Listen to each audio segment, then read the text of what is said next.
नमस्कार दोस्तों, मैं आपका दोस्त और host Ritesh Shrivastava youth voice YouTube channel में आप सभी का स्वागत करता हूं।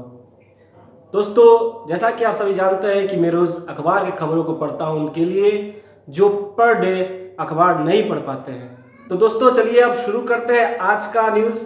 उससे पहले मैं एक बात कहना चाहूँगा, जो रोज़ कहता हूँ मैं, कि अगर अभी तक आपने मेरे चैनल को सब्सक्राइब नहीं किया है तो प्लीज़ सब्सक्राइब करें ताकि पर डे का न्यूज़ आपको मिलता रहे।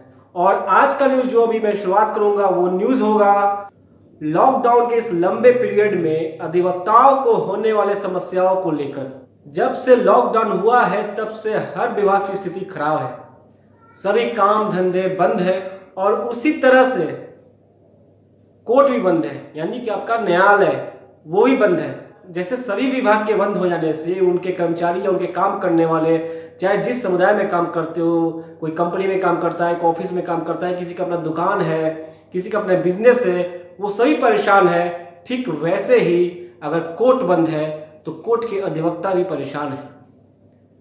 पर एक बात मैं आपको बता दूं कि हर लोगों को देख रहे हैं, हर लोगों को किसी न किसी प्रकार से सामाजिक संगठनों द्वारा या प्रशासन के द्वारा या सरकार के द्वारा कोई ना कोई सहयोग मिल जा रहा है, चाहे वो सहयोग राशन के द्वारा हो या फिर सहयोग आर्थिक रूप से हो, वो सहयोग मिल जा रहा है। लेकिन अधिवक्ता समुदाय ऐसा है जिसको हर किसी ने इग्नोर किया है, चाहे वो उसका बार काउंसिल हो या फिर सरकार हो। बहुत सारे अधिवक्ता, बहुत बड़ी संख्या में कह सकते हैं कि अधिवक्ता ऐसे हैं जो सिर्फ इतना कमा पाते हैं कि अपने घर को चला सके।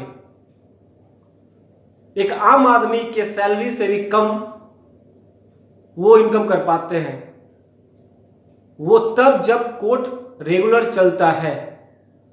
अब सोचिए कि अगर वो कोर्ट 1 महीना से ऊपर के समय तक बंद हो तब उन अधिवक्ताओं की क्या स्थिति होगी, जो अधिवक्ता पर डे कोर्ट में आमदनी करके शाम को घर जाते वक्त सब्जी या राशन खरीद कर ले जाते हैं। ऐसे में अधिवक्ताओं की तरफ से बार बार मांग उठ रही है कि उनके बार काउंसिल की तरफ जो फंड है उस फंड के माध्यम से सहयोग करें। और बिहार राज्य सरकार से भी बार बार मांग की जा रही है कि आप अधिवक्ताओं पे भी ध्यान दें।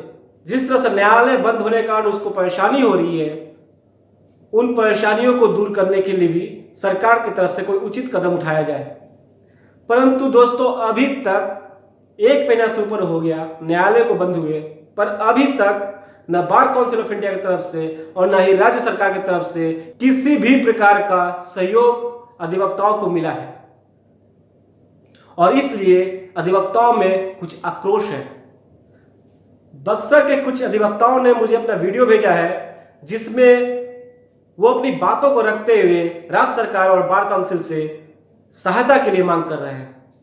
ये सिर्फ वो खुद के लिए नहीं मांग कर रहे हैं, वो उन सभी अधिवक्ताओं के लिए मांग रहे हैं जो ऐसे परेशानी से गुजर रहे हैं। आनंद रंजना, अधिवक्ता, व्यवहार न्यायालय बक्सर। मैं राज्य सरकार, केंद्र सरकार एवं स्टेट बार से गुजारिश करती हूँ कि हर अधिवक्ता के खाते में उनका हक दिया जाए। नमस्कार, मैं राघवेंद्र मिश्रा, अधिवक्ता, बक्सर सिविल कोर्ट। तो मैं चाहता हूं कि राज्य सरकार हो चाहे केंद्र सरकार हो और बिहार बार काउंसिल और इंडियन बार काउंसिल हम सभी अधिवक्ताओं पे ध्यान दें।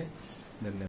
दोस्तों, इन सब सवालों पे जब मैंने बक्सर बार संघ के अध्यक्ष सुबेदार पांडे जी से बात किया तब देखिए उन्होंने क्या कहा। कुछ ऐसे भी अधिवक्ता हैं जिनके पास आय का कोई स्रोत नहीं है, खेत खलिहान नहीं है या कोई दूसरा बिजनेस नहीं है। उन अधिवक्ताओं को मदद करने के लिए या अन्य जितने भी अधिवक्ता हैं उनको मदद करने के लिए बिहार बार काउंसिल पटना एवं उच्च न्यायालय एवं बार काउंसिल दिल्ली से श्री मनन मिश्रा जी का ध्यान आकृष्ट किया और इस संबंध में कई एक याचिका माननीय उच्च न्यायालय में लंबित है। तो आप सभी ने देखा कि अध्यक्ष साहब ने भी बार बार पिटीशन भेजा है और एक प्रकार से हाथ खड़ा करना ही हुआ है कि जब तक ऊपर से कोई फंड रिलीज नहीं होगा या सरकार की तरफ से कोई फंड रिलीज नहीं होगा तब तक किसी को कोई सहयोग नहीं मिल सकता है। अधिवक्ताओं का काम बंद है। ऐसे क्षण में भी राज्य सरकार या बार काउंसिल कोई सहयोग देने के नाम पे अभी तक आगे नहीं आए। यही अगर चुनाव हो, चाहे राज्य का चुनाव हो या बार काउंसिल का चुनाव हो, तो पैसों की बारिश होने लगती है।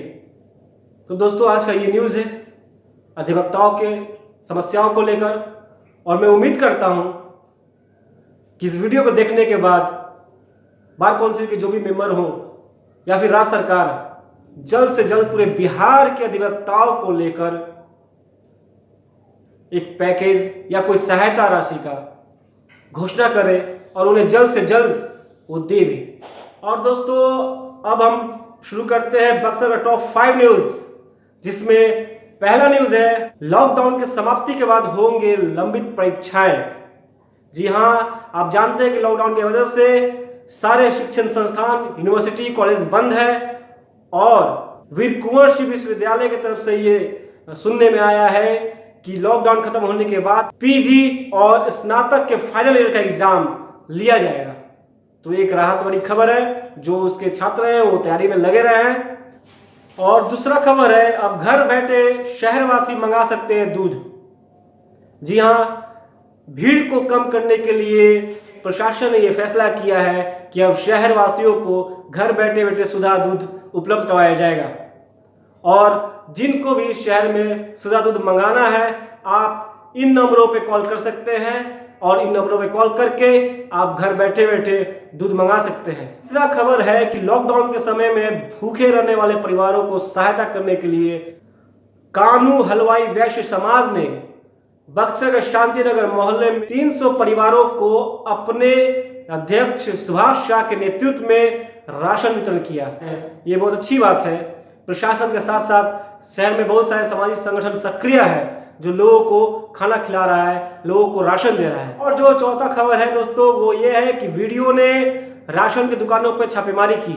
जी हां, कालाबाजारी को रोकने के लिए जिलाधिकारी की तरफ से मिले निर्देश के अनुसार बीडीओ अरुण कुमार राजपुर क्षेत्र में खुले हुए राशन की दुकानों पर छापेमारी कर सामानों की गुणवत्ता और उनके दामों का जांच किया गया, जिसमें सारे दुकान सही पाए गए। पांचवा खबर है बक्सर का, वो है इटारी क्षेत्र से। 100 एकड़ में फैली गेहूं की फसल आग की वजह से जलकर राख हो गई। इटारी के जयपुर गांव में बिजली के चिंगारी से खेत में आग लग गई, जिससे 100 एकड़ में फैला हुआ गेहूं का फसल जलकर राख हो गया। बताया जाता है कि बिजली विभाग के एसडीओ के द्वारा कृषि फीडर में बिजली आपूर्ति करने के दौरान निकले हुए चिंगारी से यह आग पकड़ा और इस आग पकड़ने के कारण इतने बड़े पैमाने पे फसल नष्ट हो गया, जिसके कारण गांव वालों में आक्रोश है। तो दोस्तों, ये 5 खबरें हो गई पूरी आज की, और कल मैं फिर आऊंगा बक्सर के 5 खबरों के साथ और एक ब्रेकिंग न्यूज जो राष्ट्रीय और अंतर्राष्ट्रीय और राज्य स्तर पे हो सकता है। तो दोस्तों, तब तक के लिए घर में रहे, सुरक्षित रहे और सबको इज्जत दे, सबको सम्मान दे। जय हिंद, नमस्कार।